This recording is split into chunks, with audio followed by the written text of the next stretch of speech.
Before we begin, an important note. This episode marks the introduction of my research assistant, Elissa. More on that at the end of the show.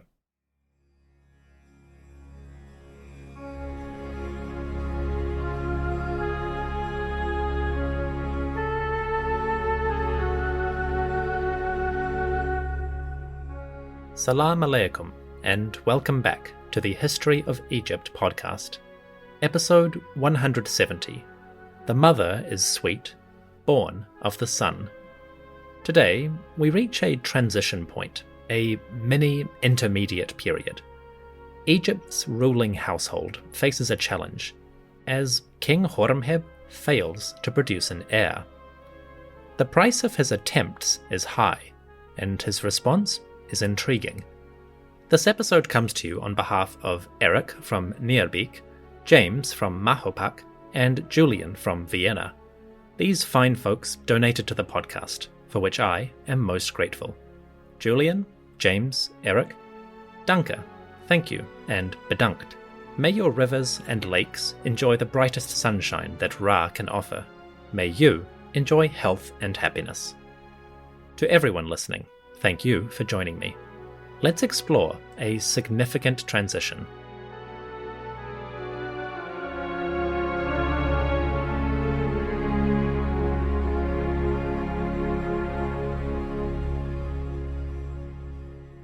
Our story begins in 1975. As the last quarter of the 20th century began, intriguing discoveries were underway. At the necropolis of Saqqara, archaeologists had relocated the tomb of Horemheb. This is the pre-royal tomb, a monument he commissioned back when he was an official, not a pharaoh.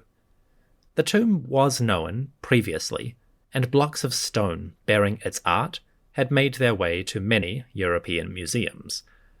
But the monument itself had temporarily disappeared, as the wind-blown sand came in from the Sahara and covered it up. Then, a breakthrough, as a team led by Geoffrey Martin relocated the monument, and they began to clear it. Over the seasons, a great deal of new information emerged. The discovery and excavation far exceeded the archaeologists' initial expectations. Speaking to the Associated Press just after the find, Geoffrey Martin said that one of the things he most hoped to find was information about Horemheb's family. In this respect, he was incredibly lucky. Deep within the tomb, there were human remains. This was surprising. The excavators did not necessarily expect a burial, at least not one from the New Kingdom. Presumably King Horemheb had gone to his rest in the Valley of the Kings, so any burials within the tomb should probably be from much later. And yet, in a chamber beneath the monument, traces of New Kingdom activity came forth, and soon they found a skeleton. The body was fragmentary, torn apart by ancient robbers. But studying the remains, and the burial overall, archaeologists found clues to the context. For the date, the reign of Horemheb seemed likely.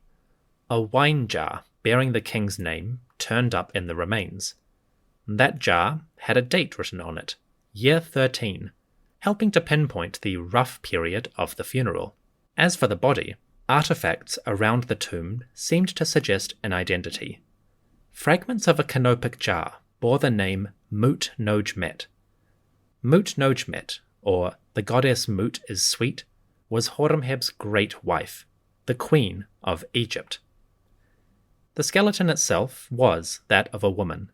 She was approximately 35 to 45 years old, and she had died in difficult circumstances. The cause of her death was, sadly, quite easy to identify. Among the fragments of Mut-Nojmet's skeleton, another body was visible. The tiny bones of a fetus lay with the queen. The child was approximately 9 months old, but it had never lived. From the traces, it was clear that this infant had died either in the womb, in utero, or during the birthing process. Apparently, it had taken the queen with it. This discovery is remarkable. If the skeleton is Mut-Nojmet, then we have a detailed portrait of a woman and her final years, even her final moments on Earth. What's more, the skeletal remains tell us about this lady's existence, her day-to-day life. In some ways, we learn a lot more from these bones than we do from all of the monuments. Mut Nojmet, the goddess Mut is sweet, had been the queen since day one, as far as we can tell. For more than a decade, she had stood at Horemheb's side, the pair acting as Egypt's divine rulers. Surprisingly, we know almost nothing about this queen. Traces of Mut Nojmet are few, a couple of statues, some references here and there on temples, but not much else. Compared to her recent predecessors, the queen is a rather shadowy figure. For the first 12 years of her reign, we know almost nothing. By year 13, the queen was in her late 30s at least. Her skeleton is fragmentary, but forensic study gave a range from 35 to 45 years old at the time of her death. I'll say 40, just to cover our bases, but that's an estimate. In short, Mut Nojmet was not a young woman, especially by ancient standards. She wasn't necessarily old, though, and living in the royal household, she had access to the finest foods and care. Hypothetically, Mut Nojmet could have lived another 10 or 20 years, assuming her diet and health were sufficient. Alas, Mut Nojmet was not in good health. Studies of her skeleton, assuming it is her, found several issues with the queen's overall condition. Most notably, Mut Nojmet had lost almost all of her teeth. A terrible illness had denuded her gums, and the queen had lost all of the teeth except for 2 lateral incisors, those peg-shaped teeth near the front of your mouth. The other teeth, the canines and the molars, were gone. As a result, Mut Nojmet probably subsisted on a liquid diet: soup, thick beer, and whatever vegetables or meat you could grind up to a mushy paste. It would not be a satisfactory diet, and the queen may have been in pain from her jaws. So the skeleton tells us that Mut Nojmet's health may have been an issue. This probably complicated things. Around year 13, the Queen of Egypt became pregnant. It was not a new experience. From her skeleton, it seems that Mut Nojmet had gone through several pregnancies earlier in her life. They did not end well. At least one pregnancy had failed badly, and resulted in heavy blood loss. Mut Nojmet survived, but it was challenging, and the impact of that struggle is visible in her bones. So the queen had done this before. It had not been a positive experience, but she would be pregnant again. For better or worse, Mut Nojmet was the king's great wife. There were certain obligations with that position. Over the next 9 months, Mut Nojmet would experience the usual changes associated with pregnancy. Her diet was probably a major challenge. Since Mut Nojmet could only eat soft, mushy food or liquid nourishment, it may have been difficult to satisfy certain nutritional needs. Protein was probably quite hard to obtain, and fatigue may have set in more acutely than normal. We can only speculate from the traces that survive, but pregnancy is a life-changing and life-challenging experience. Mut Nojmet probably went through a lot. Finally, the day arrived. Mut Nojmet began to experience contractions as the muscles of her uterus prepared. Soon, the queen probably found herself swamped with midwives. The birthing process would begin. Egyptian women seem to have given birth squatting or kneeling. They would place their feet or knees atop bricks made of mud and bearing hieroglyphic texts. These magical bricks would invoke great goddesses like Hathor and Isis, beings who would guide and protect a mother and child. In the event of a successful birth, the goddesses might pronounce the child's future. On Earth, we can imagine priestesses attending Mut Nojmet on behalf of these deities. Women of the temples, perhaps wearing crowns or symbols of the gods, would assist in the birthing. They would burn incense shake the sistrum rattles, sing songs or prayers. At all stages, they would help Mut-Nojmet, and, hopefully, bring divine protection to the queen. Alas, Mut-Nojmet's labour did not go as planned. From the skeletal remains, it seems that her infant did not come forth easily, if it came at all. Potentially, the queen was faced with the challenge of an unwilling birth. How would the ancients deal with that?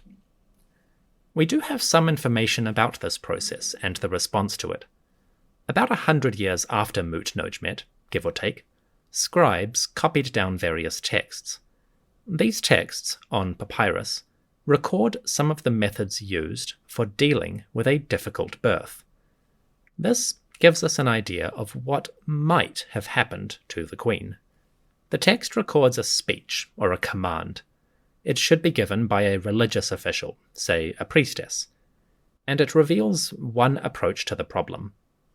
As Mut-Nojmet struggled to birth her child, a priestess might have said the following, quote, O Ra and Aten, or sun disk, O gods who are in the sky, gods who are in the west, gods who judge this entire land, behold, Isis, the mother, is suffering as a pregnant woman.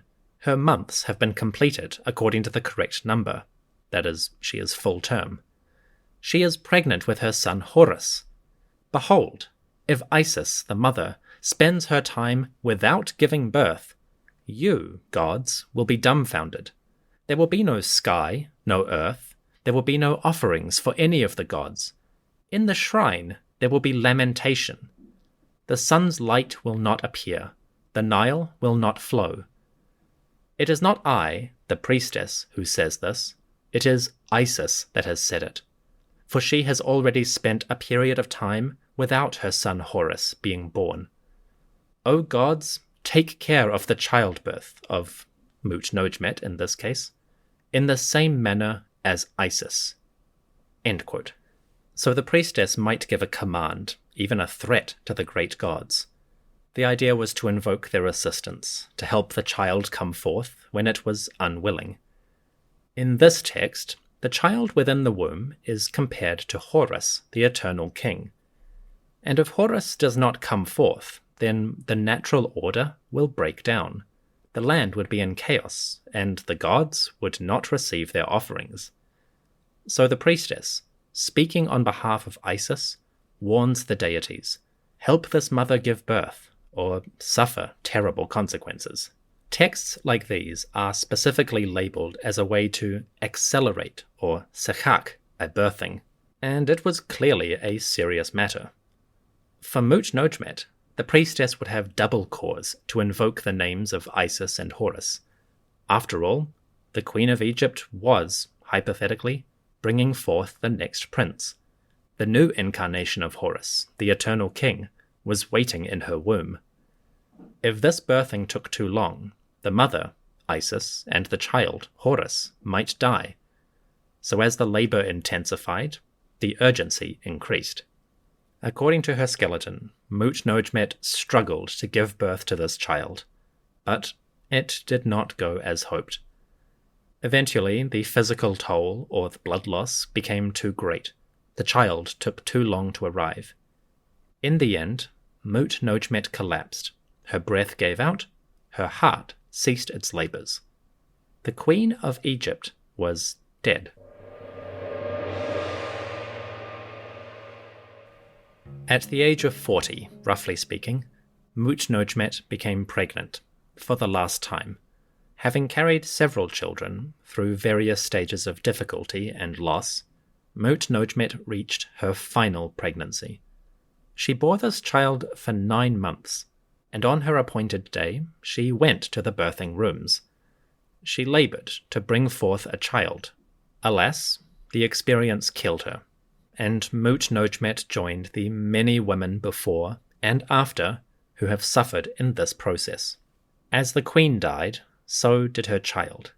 The infant passed, either in utero or during the birth. The sex of this child is unknown. Only a few fragments survive from its skeleton, not enough to determine the identity. Perhaps it was a male, a new Horus.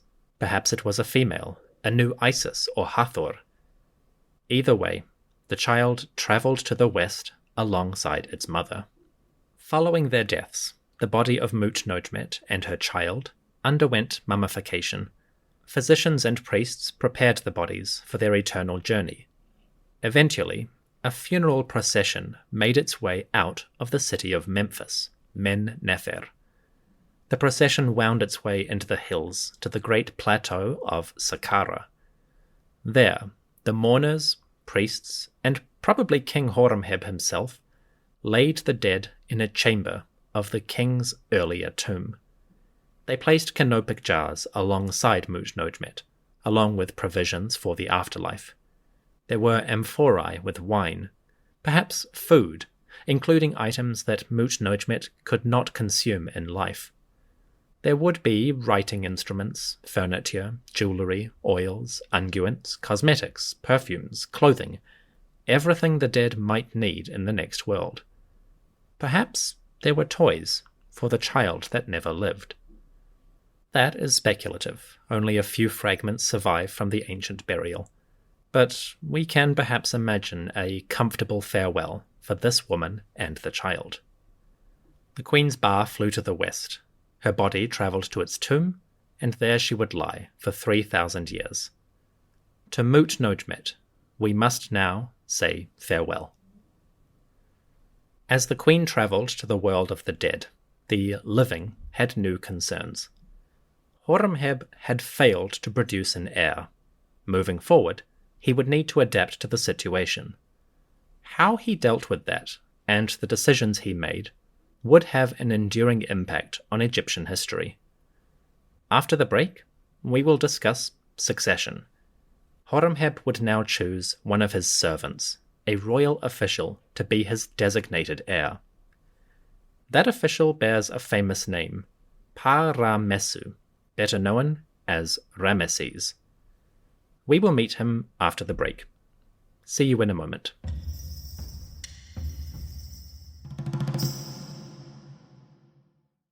Hi, my name's Neil, and I'm the host and creator of the Ancient History Hound podcast.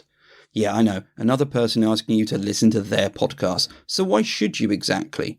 Well, I cover a variety of topics from across the ancient Mediterranean involving the peoples of Greece, Rome, and even eastwards into Mesopotamia. As someone who studied ancient history at postgrad level, my episodes are well researched, and now I include a set of episode notes with transcriptions, reading lists, maps, that kind of a thing.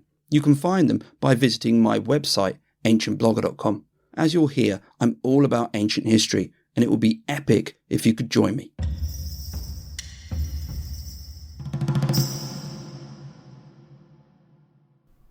The year was approximately 1319 BCE. It was regnal year 13 under the majesty of Djoser Keperu Ra Horemheb. Horemheb still had not produced an heir. To the best of our knowledge, there were no children for this king. At least, no acknowledged children. If Horemheb had other wives or sexual partners, we do not know about them. There is one woman, named Armenia, who might be an early wife of Horemheb, or at least a member of his family. Unfortunately, that relationship is quite uncertain. There is debate among academics. Regardless, the situation seems relatively clear. However you look at it, King Horemheb had failed in his most important duty. He did not produce a viable heir. There would be no Horus issuing from his loins, and as a result, the future might belong to instability and chaos. So, what to do? In the end, Horemheb turned to a servant. He appointed one of his officials, a high-ranking member of the government, to be his successor. This man was named Paramessu. Paramessu means born of the sun. Not born of Ra, at least not yet. As a non-royal person, Paramessu spelled his name phonetically. He did not use the term Ra in its divine sense, like the god, but rather its literal one, just meaning the sun. Later, when he became the king, Paramessu did change the spelling of his name to include divine symbols, but in his early life and career, Paramessu was born of the sun, not born of Ra. Stop me if you've heard this before, but Paramessu's origins are murky. We can piece together his early career thanks to a couple of artifacts and records, but unlike Horemheb, who built a magnificent tomb at Saqqara, Paramessu did not leave a lavish, elaborate record of his work in the government. Presumably, Paramessu commissioned a tomb somewhere, and that might have been similar to Horemheb's, but to date, that tomb is unidentified, so we don't have the same kind of records as we did for Horemheb. Paramessu's family is a bit more visible. They seem to come from the north, the eastern delta region. That is an educated guess, based on the names of these people and where their records show up. We'll start with the names. Paramessu's father was named Suti, or Seti. This name comes from the god Sutekh, better known as Seth. Now obviously Seth is quite famous, but worship of Seth is relatively rare. The god does not show up in his own shrines or temples, at least not in the south. In the north, Seth is a bit more visible. He had temples in the eastern delta region. Since Paramessu's father is called Suti, or Seti, after the god, it's a reasonable bet that the family comes from this region. Again, this is an educated guess, but it's a decent foundation. So the family might come from the north. What was their family business?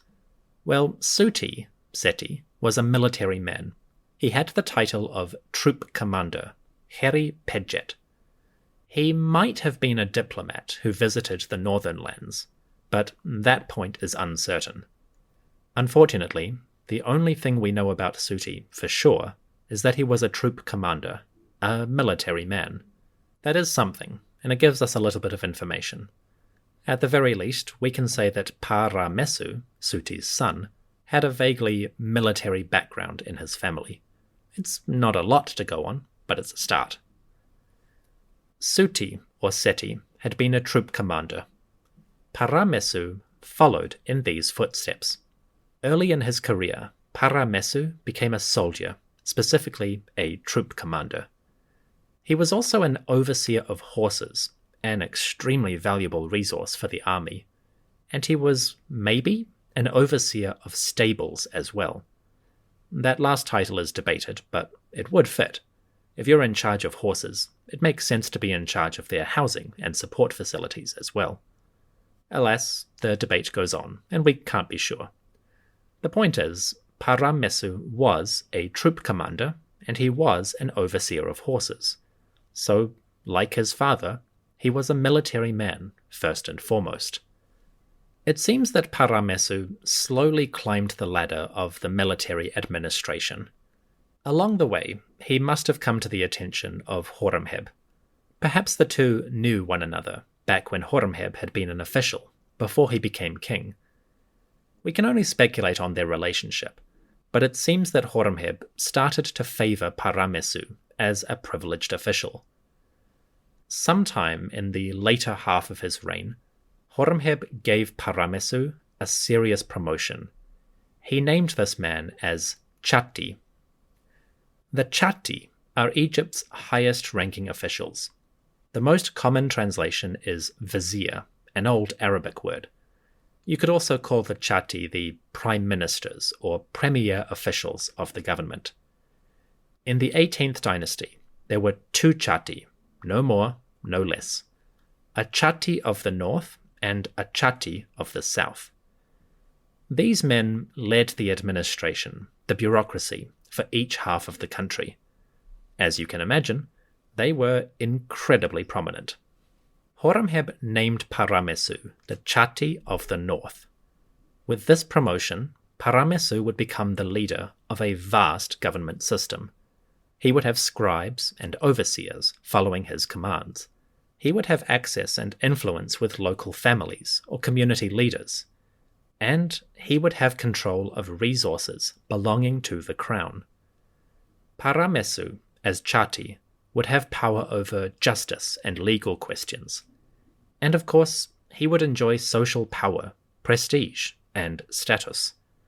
This was a massive step up the ladder. As Chati, Paramessu could access certain resources. Most importantly, he could access stone.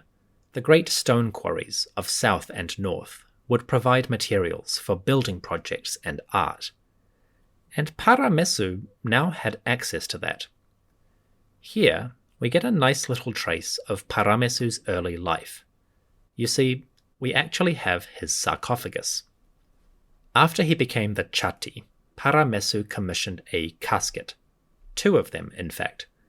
Separate excavations, many years apart, uncovered 2 sarcophagi belonging to Paramessu.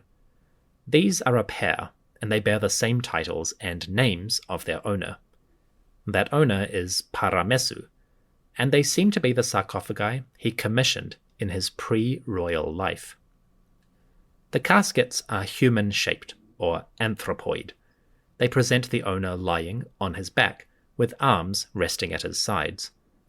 Paramessu is shown wearing a robe, a long garment that reaches almost to his ankles. This robe is quite distinctive. It is the robe of the Chati, or the viziers. The man, the sarcophagus, wears a heavy wig or headdress. Thick strands, like braided hair, fall down over his shoulders. On his chin, he wears a short beard. His face is calm, passive. The eyes and lips have an almond shape, quite common in the late 18th dynasty. All up, Paramessu's sarcophagus is the classic image of a royal official. Beyond the art, which is pretty, these caskets tell us something important.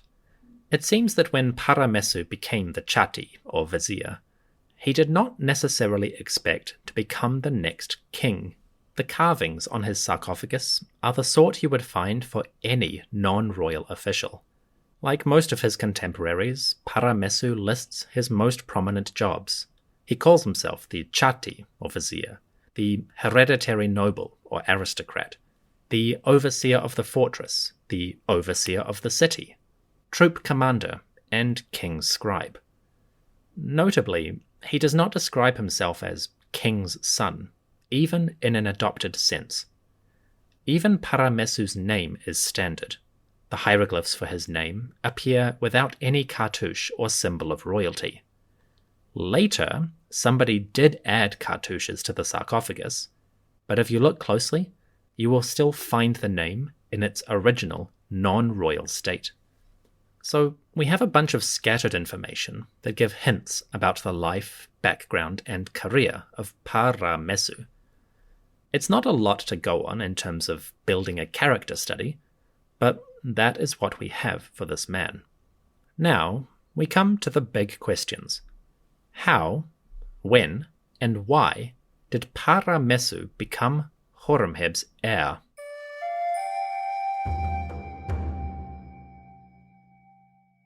In the second half of his reign, Horemheb named Paramessu to be the Chati, or vizier, for northern Egypt. This was an impressive title, nothing to sneeze at. But it didn't mark Paramessu as the heir, at least not officially. It is possible that Horemheb promoted Paramessu as a kind of introduction, a way of starting the process to make this man his successor. That is speculative, but it might have some basis. On his monuments, one of Paramessu's more unique titles was Hereditary Noble of the Lord of the Two Lands, and an alternate version, Hereditary Noble of the Entire Land. These titles also showed up in Horemheb's pre-royal tomb, and they seem to be one of his proudest epithets. For some scholars, like Geoffrey Martin and Jacobus van Dyck, titles like these may have marked Horemheb's claim to inherit the throne after King Tutankhamun. That is a point of debate for historians, but it's interesting. Horemheb had those titles, and he later became the king.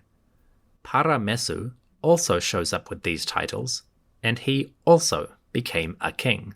It's possible that Horemheb gave these titles to indicate his favour towards Paramessu.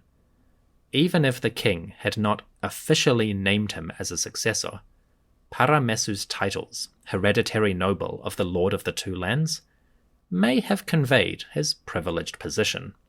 Maybe titles like this are a new phenomenon that start to mark the heir presumptive. We don't know exactly when Paramessu became the heir. It probably happened after year 13 of Horemheb's reign. We base that on the funeral of Mutnojmet, who died sometime in year 13 or later. How much later? Unknown, and I'll come back to that next episode. But logically, Horemheb would not have named Paramessu as his heir if there was still a chance to bear a son. So at the very least, Paramessu probably became the heir sometime after year 13. The moment itself is not recorded, surprise, surprise, but there is one possible, tentative, maybe relevant piece of information. The piece in question is an artistic scene. It comes from Horemheb's tomb at Saqqara. On the walls of this tomb, in one of the courtyards, we see a figure that might be Paramessu. In one scene, a royal official stands with his arms raised in celebration. Around him, small figures, servants, lift up necklaces and collars to fasten around his neck. It is a scene of rewarding. The official is receiving praise. In front of this man, a giant figure stands, holding a staff, and he reaches out with one hand. This figure might be Horemheb. We can't be sure. The scene in question only survives on a block. It was removed from the wall in the 1800s, and the rest of the scene is missing. Obviously, that's deeply frustrating, because there's a reasonable chance that this official is Paramessu. The artistic scene shows a man who is mature, possibly elderly. He has deep lines on his face, around his mouth. That seems to be an Egyptian way of conveying maturity or age. He also has a distinctive nose. The official's nose is not straight or even curved, which is the usual way of depicting noses in this period. Instead, this man has a pronounced hook or aquiline shape to his nose. This type of nose is a distinctive feature of the Ramesside males. It shows up in their art, and it shows up on their mummies. Now, the nose does not necessarily mean that the image is Paramessu, but it's a distinctive feature and a remarkable coincidence between this image and what we know of Paramessu. At the very least, I think there is a decent chance that this wall carving shows that man. If that is accurate, then we may have an image of Paramessu. He appears in Horemheb's tomb, raising his arms and receiving praise and rewards from Horemheb himself. Now, to be clear, this scene probably doesn't show the promotion to crown prince or heir, or whatever you want to call it. Instead, it probably shows the general prestige and status of Paramessu, or whoever it is. And it shows his close personal or political relationship with Horemheb. On the walls of this monument, a monument that honored Horemheb as a man and later as a king, we might have an image of Paramessu. Again, this is tentative. As usual, we build our picture from scraps, little bits here and there that combine to give some sense of the figure. Paramessu was an army officer, born to a military family, who came to prominence in Horemheb's court. He served King Horemheb and rose high in the government. Eventually, he was voted most likely to succeed should the pharaoh die without heir. Sometime after year 13, Paramessu became the prince.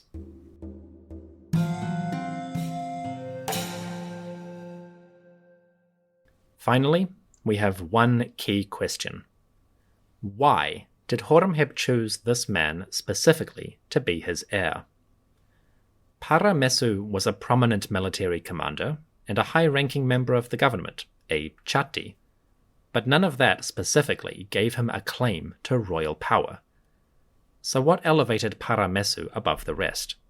In the circumstances, I think we can guess that there were two major reasons why Horemheb might choose this man. Firstly, Paramessu offered a lot in the way of experience. His career, like Horemheb's before it, had gone through several stages and parts of the government. From troop commander to overseer of cities and forts, to chati, vizier or prime minister, Paramessu had the experience. And it's a fair bet that Paramessu had developed a close personal or at least political relationship with Horemheb during his years of service. So he had experience in two ways that really counted. He had experience of governance, and he had experience of power, the social networks of Egypt's ruler.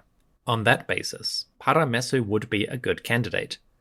If Horemheb appointed him as a successor, he could offer continuity in the government. Additionally, Paramessu had something that Horemheb did not. Paramessu had children. Paramessu had a son named Suti. The boy was named after his grandfather, which might sound confusing. To distinguish young Suti from his grandfather, let's call him by the more famous version of his name, Seti, the boy who would become Seti I. By the second half of Horemheb's reign, Seti was approximately 16 years old. That is speculative. It depends on the chronology you're using and how long you measure the reign of Horemheb. Some scholars say that Horemheb had a short reign, about 15 years in total. Others say he had a longer reign, about 27 years. Depending which dates you follow, young Seti might have been 16 when his father became the heir, or he could have been closer to 30. It's frustrating when you're trying to tell a story around all of this, but for the sake of simplicity and picking something, I am going with a longer reign for Horemheb. So I'll put Seti at approximately 16 years old. Whatever his age, Seti was mature and healthy. He had survived the dangers of childhood and grown to puberty or beyond. Thus, Paramessu had already done what Horemheb could not. He had produced an heir. In this case, young Seti was the heir to Paramessu's household, the House of Ramesses, if you will. But soon he would become much more. This child might have been another point in Paramessu's favor. It is possible that Horemheb looked at Paramessu's family, specifically his son, and saw the future. If Seti was 16, then he had a long life ahead of him. Paramessu was old, but he had this heir. So if Horemheb chose Paramessu to succeed him, then soon after that, Egypt would have a new, young, and vigorous ruler. Maybe, just maybe, Horemheb saw this family, and Seti its heir, and thought, yes, that is a strong line. Finally, it is possible that Paramessu already had a grandson. Again, this is tentative, depending on the chronology you are using. But in the second half of Horemheb's reign, there is a reasonable chance that young Seti, all of 16, had already produced a child. If so, that might be the child Ramessu, later known as Ramesses II. Put this all together, and we might have a resume for Paramessu's candidacy. The military commander had risen high in the government, becoming one of Horemheb's top officials. Thus, he could offer Horemheb and Egypt's wealthy elites a sense of continuity. When the king inevitably died, things would continue as before. Furthermore, Paramessu could offer a future. He had a son, Seti, who was already a teenager, and maybe he had a grandson, Ramessu, still just a baby. Either way, Horemheb's servant had a great set of cards. If there were other candidates for crown prince, Paramessu could dole out a really good hand. He had experience, he had influence, he probably had followers in the government and the army, and he already had legacy. If Horemheb chose him, then the next 2, maybe even 3 generations of rule were already confirmed. By any measure, that is a full house. So perhaps Horemheb selected Paramessu for 2 main reasons. He was experienced and able, and he had a stable and growing family. If you were looking for a successor, those might be excellent recommendations. Whatever his exact reasoning, Horemheb probably made this choice sometime after year 13. The death of Mut-Nojmet, the Queen of Egypt, removed the primary mechanism by which Horemheb might establish a lineage. Beyond this vague information, we can only speculate. You might assume that Horemheb would take another wife and try again, but if he did that, we do not hear about it. Horemheb leaves no records of other women or children. That doesn't mean they never existed, and future excavations might reveal more information about Horemheb's life. For now, all we can say is that Horemheb apparently gave up on children. At some point, the king chose Paramessu to be his heir. We do not know if Horemheb announced this publicly, or if it was a private political arrangement within the court. The king might have acknowledged Paramessu in a ceremony, but we don't have a record for it. Again, that does not mean it didn't happen. But in this historical moment, where major changes were underway, we need to be cautious and not assume too much. Horemheb made his decision. The royal household gained an heir, where before there had been a gap. Either officially or quietly in the halls of power, Paramessu would be the designated successor. Egypt's next king was assured, and potentially the one after that, and maybe the one after that. At this point, in the middle of Horemheb's reign, Egypt's 18th dynasty came to its end. The 19th dynasty was underway.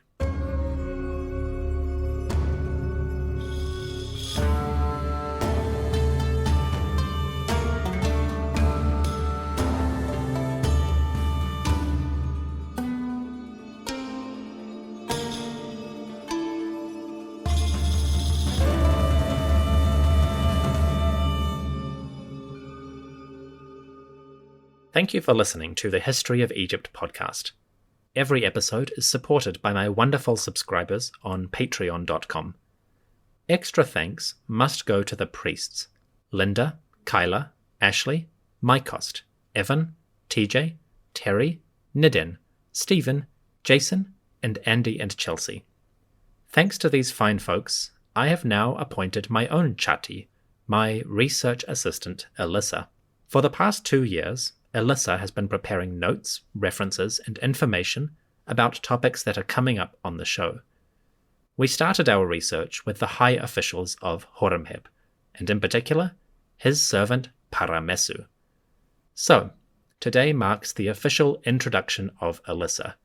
Rejoice, for the succession is assured. And please, give thanks to Elissa for her assistance. That's all from me. I will see you soon. Take care, and may the gods bless you and your family.